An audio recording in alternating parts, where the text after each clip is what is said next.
বাংলাদেশ আওয়ামী লীগের ৭৫তম প্রতিষ্ঠা বার্ষিকী উপলক্ষে আমরা একটা বিশেষ সম্মাননা অনুষ্ঠানের আয়োজন করেছি।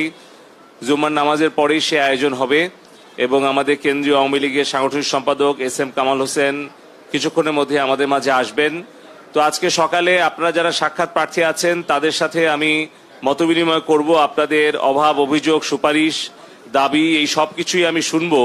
তবে একটা শৃঙ্খলার মধ্যে তো শুনতে হবে, তাই না?